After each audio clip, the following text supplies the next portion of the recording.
All right, welcome back to Seven in the Box College Baseball. This is episode 7. I'm here with Jaret Godman, right-handed pitcher, University of Oklahoma. Jaret, how you doing today? I'm good. How are you, man?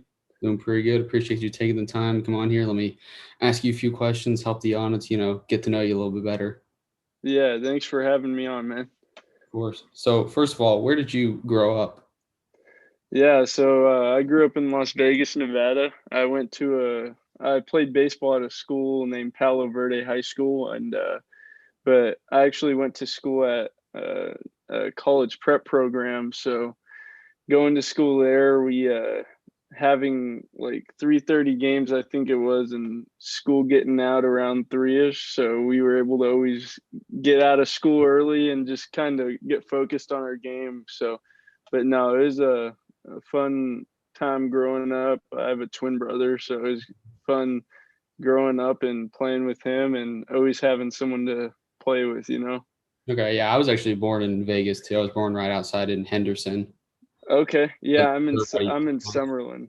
Okay, yeah, I lived Yeah, there. yeah. I only lived there for like 6 months, but from what I've Oh, that's heard from awesome. my family, that they enjoyed living there. Yeah, for sure. It's not bad at all. So you are I guess now that your season's over, your third year in college, redshirt Mhm. sophomore, whatever you want to call it. Mhm. Okay. So what was like your first step to getting into the game? Were your parents like, here, let's go play T-ball? Did you like it and wanted to play it? What was the whole story with that? Yeah, I have an older brother. He's 6 years older than my twin and I.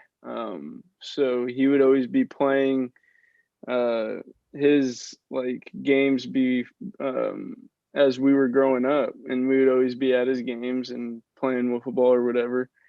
And my mom said after his games when we were like 4, we would always go reenact the games. My brother would put on the catcher gear and I would be on the mound, and that's kind of how it stuck. And we just kept pitching and catching to each other the rest of our until we separated in high school or after high school. It must be nice having like a twin brother who's your age. You can like pretty much any time of the day, like you want to go through a bullpen, you got a Right. high school catcher who, because now he plays in college too. I mean, that kind of works Yeah, perfectly. exactly. Yeah, it was like it's something my older brother said. That's why we're probably gonna end up like we played longer than him. He said it's because like y'all always had each other and y'all just whatever one twin did, the other one had to do better. So it always like just pushed us to be the best that we possibly could. Mhm.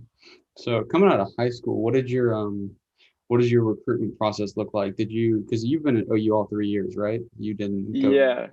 What did Hmm. that like? How does a kid from Las Vegas get recruited to come to a town in Oklahoma to play baseball? Yeah. So I actually out of my sophomore year in high school, I was committed to UNLV with my twin brother. And then towards the end of my junior year, I ended up, kind of wanting to get out of Vegas and see what else I could get. And my brother ended up staying, but I was driving down to San Diego State actually, and um, we were going to go on a visit there. But one of our high school buddies, he was playing at Loyola Marymount in LA. Mhm. And so we stopped by there, and it turned into an unexpected official visit. And um, they ended up offering me there, but I continued to go to San Diego State and kind of look around. And they had some money and they offered me there, but we went back to Vegas, and I talked over with my family, and they pretty much left the decision to me. So I committed to Loyola Marymount, and so I was committed there till pretty much the rest of my high school career. And going into my freshman year, that summer before, I actually the guy who recruited me at Loyola left. So then I was gonna just see what else I could get. So I was like, I'm just gonna kind of see what else there is since he's leaving. and I was playing with DBAT in Frisco, Texas, and we had 6 OU commits. And so there were always OU coaches at our games and stuff, so they were always seeing me. And once I decommitted, they were able to open some money up, and Mhm. I was able to find my way over here. So it's been a long journey, but it's been well worth it for sure. Do you do you wish that maybe you had gone to like a JUCO or gone to another school, or do you think OU was the right choice for you? I think OU was the right choice. Just meeting the guys I've met here and just seeing the path that I've been able to take along the way, and just learn so many things from this coaching staff that is very well educated in the game. Mhm. It's not all about, like, yeah, we want to win, but it's not all about that. They're about player development and just teaching guys the right things, that lessons that we'll take on with us when we may be coaching. Mhm. So the path that I've taken to OU has been a well worth one for sure. Must be kind of nice having Skip Johnson as not only your head coach but your pitching coach. I mean, some of the camps and stuff that he does, and like, I mean, I've seen like that Clayton Kershaw comes to Norman to work out with him. I mean, I don't know how you can get Oh much yeah. more than that. He's one of the. It seems like he's one of the premier pitching coaches in the country. So having him, I'm sure helps a lot. Yeah, having Skip, the knowledge you can pick from him, even when you're not throwing, just watching a bullpen, watching another guy throw, the amount of things you can pick up from him in one bullpen is just amazing. The amount of things that he can just lay out to you on the table, and there's a difference in like getting stuff putting stuff on the table to college kids, and then actually having them learn it. And he has a good way of just getting things across, and just teaching guys the right thing, and just the development of I've made here, it's been awesome. Yeah, it seems like he's not really one to hide his feelings about what you're doing wrong. He just lays it out for you, which Right. I think helps. And it's Yeah, kind of it's like he just like, hey, you're doing this wrong. Here's what you're supposed to do. Let's fix it. exactly. Yeah, he's very blunt and straight to the point about everything, and as a player you want that, because if you're messing up you need to know what to fix. So he's very good at that. So I know I noticed when you're delivery, you got that little glove flap that you do when you come set. Where did that come from? Have you been doing that your whole life? Like, I mean, Yeah. pitchers do some weird stuff, but I don't know if I've ever seen someone like just continuously flap their glove all the way down. Yeah, so it started ever since I started throwing my splitter. So I was just kind of messing around with it, and I really got a feel for it probably at the end of my freshman year. And it was I could throw it well, but managing to grip it was the hardest part, Mhm. because I would give it away in my glove. So being able to deceive all my pitches, not just fluttering it maybe when I'm gripping my splitter or something. If I do it on all my pitches, then I'll be able to just hide it all the whole time. So that's really where that came from for sure. Yeah, I mean that's it. At first, 'cause I mean, I remember I was watching the y'all when y'all played Arkansas. Like the announcers were like talking about it all the time, and then you ended up striking out that dude, and they're like, "Oh, well, I guess it works." Yeah, you cut out there for a second. What'd you say? How at the Arkansas game, Oh they yeah. were talking about it a lot, and they're like, "Well, you just like struck out the guy to get him to the ninth, so whatever works." Yeah, exactly. Yeah, that's something too, like, just any way in my motion that I can create some deceptiveness, that's what I'm gonna do, because I used to hit, and I know how hard it is if you're trying to focus on one thing, but one little thing you're caught off guard by. So that's something I take into hand when I'm pitching as well. So what does your pitch arsenal look like, and what kind of grips are you using for all of them? Yeah, so I'll throw a four seam, just regular four seam, kind of try and get my thumb as much under the ball and just create that getting off it. And then I'll throw my two seam kind of like this. And a lot of people will say like try and get over it, but I think the grip's gonna do it for me. So this thumb's gonna work for me to get around it, you know. So and then I'll throw two types of sliders. So when I want me to get me over, like just for a strike, I'll kind of go on the side of the horseshoe and I kind of spike it as well. And then when I want to, my out slider will be thrown a little harder. I'll go on the front of the horseshoe and to the side, kind of, Oh, and then just kind of try and get on top of it and just throw it as hard as I can. And then my last pitch is my splitter. So it's kind of, with the splitter, you can are you see just that. like blending to rip, just throwing it like a fastball? Yeah, just trying to throw it like a fastball because that grip, you can tell it's kind of funky. It's going to do its thing, you know? Yeah. So just really trusting that it's going to dive down.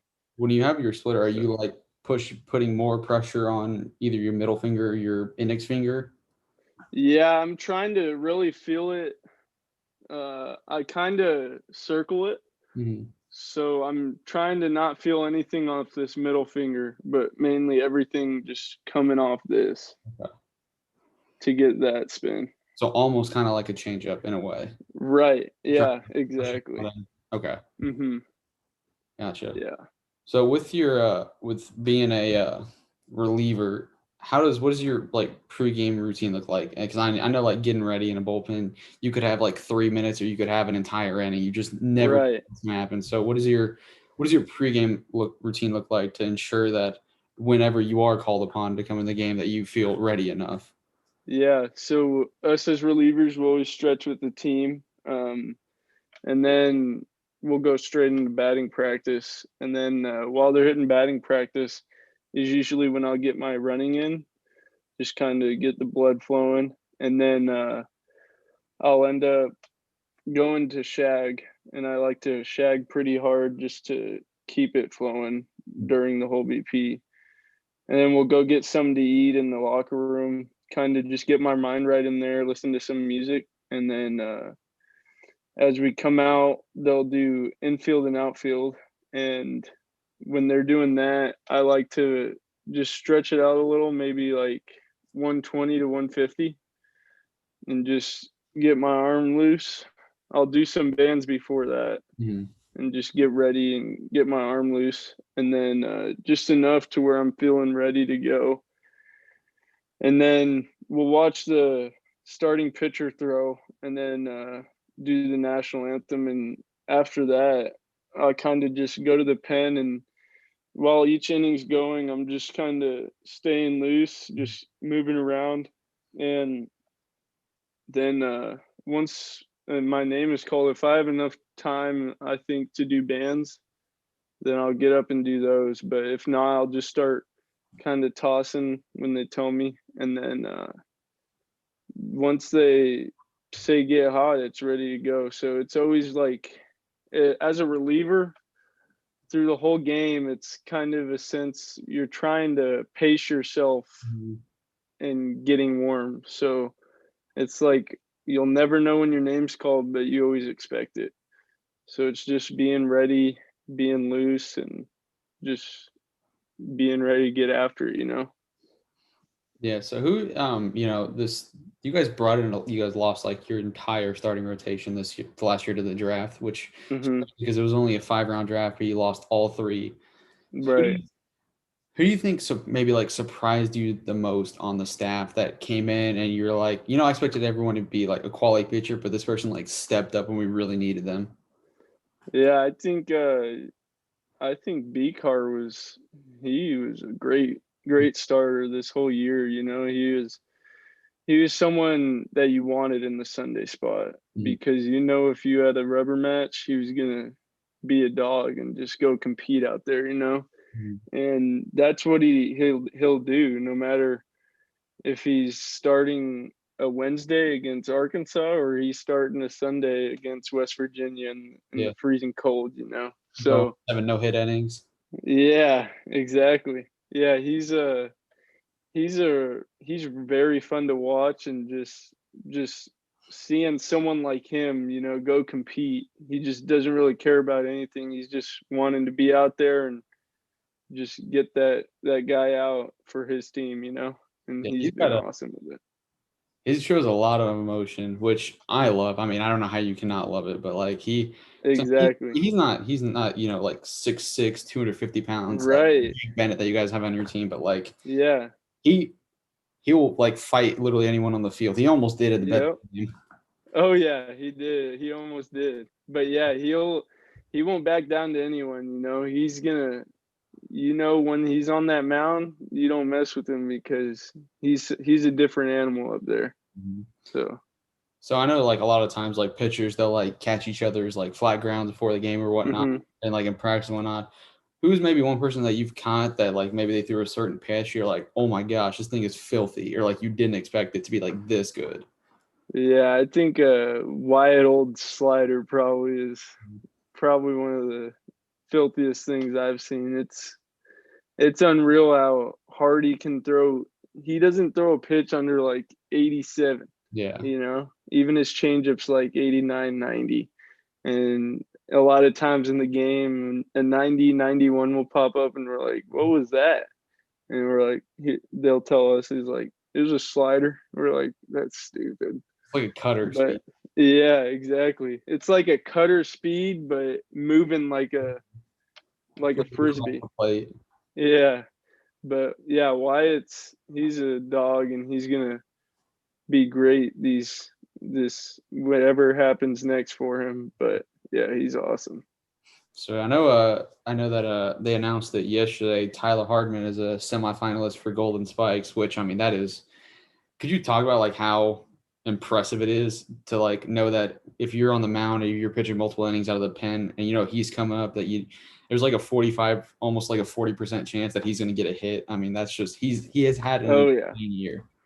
Yeah, that's see we no coming into the season we knew we were gonna have to get behind him, because he in the fall he was tearing it up and we knew it was a matter of time at the beginning of the year until he went off, but no one thought it was gonna be like the way it did.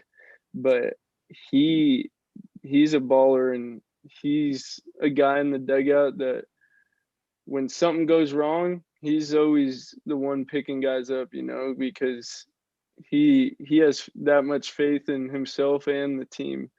And that's what a lot of guys like you want guys to have that mentality. And he was great just picking guys up. And when you're on that mound and you have our top of the lineup coming up, there's something that can happen in a light switch. So Yeah, I know you guys probably do like a lot of inner squads or like on practice. yeah. Who's one person in the lineup that you face? Maybe it's Hardman, maybe it's someone else who like no matter what you do, they just like always get hits off you. Is there someone who's like Yeah. owns you in Um practice? Peyton Graham, he's my roommate. I hate to say it, but Peyton Graham he owns me in the fall and in inner squads. We always talk about it after the game or whatever back at home, and it's like I always tell him like, bro, you have my number, and he's like, I know, I got it. Funny. But we both know it. It's funny. But luckily, I'm playing with him this summer. So you're playing college? You're playing like a summer team? I'm playing in Cape Cod on the Whitey Red Sox. Nice. Have you played any summer ball out there before? Not in Cape Cod. I've played in the Northwoods and up in Ohio with the Midland Redskins, but I mean, not much up. Cape Cod is, there are some great players who go up to Cape Cod, have like amazing summers and What do you think? Are you most looking forward to like meeting some new people who, are going to get drafted pretty high, working on your game, all of the above? Yeah. You really looking forward to? Yeah, all the above, man. Like just the opportunity that this game allows us to have with meeting and connecting with new people. It's like a lot of stuff, if you didn't have someone else to talk to, maybe learn Mhm. something from, like a lot of guys wouldn't be much anywhere. But if you have a guy where you're missing just a changeup and you go and play catch with a guy that has a filthy changeup, Mhm. the next year with his changeup, who knows what that can do for you, you know? So it's like just the opportunity that this game gives us of just connecting with new guys and meeting friends that will last a lifetime is just awesome. Mhm. So I ask everyone who plays for OU because I finished my first year at OU, and that university has a lot of money. They like Yeah. you guys look good. What is your like your maybe your favorite piece of gear that you've gotten from OU that you're like, this is like so cool than I ever would have imagined getting? Yeah. I would say that's tough, but the bags we get, you know, Mhm. they're crazy. They're like growing up, we walk through, if we're going to the airport with our family or whatever, Mhm. like I'd always want like a Nike Elite bag or something. Mhm. But let alone here, I've already had like three. So it's like crazy. Three duffel bags and three backpacks. It's been crazy. So just and then the stuff that comes along with it, like the cleats, like I'll just be walking around and find cleats. I'm like, where did these come from? Because we get so many pairs, they really spoil us. Where I was talking to Wyatt, I was like, bro, do you have like a bunch of cleats just laying around from past years? And he's like, yeah, bro, they're everywhere. And I was like, growing up, like we needed cleats. Mhm. Here it's like, what do we do with them? Well, it's actually kind of funny because I'm in the Pride of Oklahoma, the band at OU, and Okay. they like to make sure that we look pretty good too. And we actually got the same duffel bags, the black and red ones. We Yeah, yeah, we don't have that. We don't have our names or anything on them, so I don't yeah. feel any, Uh-huh. but it's kind of cool to like walk around in Oh with that yeah. nice duffel bag. Yeah, for sure. We get spoiled for sure. That's one thing that they do a good job of, and very appreciative of it. Mhm. So, what is maybe one thing this year that you came into the season looking to like maybe accomplish? Was it like an innings goal, a strikeout goal, get a certain pitch to a certain level? What was the main thing that you were going into the season trying to do for yourself? Yeah, really just trying to compete and go one pitch at a time. A lot of times, like in past years, I've just been like stuck and trying to be someone that I'm not. And I felt like I was going back into that a little this year, and just being able to catch that and talking with the coaches at the end of the year and them just really telling me like, we know who you are and we just want you to go be yourself, and you're here for a reason. Like that is awesome as to know as a player. But yeah, just really trying to focus on throwing the ball to the mitt each pitch and just being invested in this pitch, so that was a big thing for me this year, just trying to, because a lot of times we take the game for granted, and just slowing it down, taking each pitch at a time has been really big for me. So that's been something I've really learned this year, and hopefully can take it into these next however long I keep playing for. Mhm. So, because I think when you sign your letter of intent to go D1, or I guess anything besides JUCO, you have to be there for like 3 years. Is that it? Hmm. So now Yeah. you're draft eligible, I guess. Now, is that what you're looking for this year? Are you planning on coming back to OU next year? Or are you just waiting to see what happens? Yeah, I'm just waiting to see what happens, but I'm just trying to go have a good summer and see what happens from there. But I I wouldn't I would love to come back and just play for Skip and learn so much more next year. So it's always a growing game, and just being able to pick from other people's brains and stuff. It's been really nice. So I know you guys had a lot of brand new players. Like we talked about maybe a pitcher that impressed you coming in new, but who do you think is like a hitter this year, like a new hitter that came in that you're like, this person is like exactly what we need for this lineup to make us just that much better? Because I mean, you guys already have one of the best offenses in the country. So Yeah. who do you think that just like rose it to another level? Yeah, I think either Jimmy or Brett, Jimmy Crooks or Brett Squires. They're both. I think Jimmy's been really consistent all year, and he's been awesome. Just to really, I live with him as well, and it's been awesome to pick his brain with things, and him being our catcher. Just allowing us to kind of focus on before a series, maybe what our game plan is for the weekend, or being just what we need to do. But he's a great like learner of the game, and just knows how to.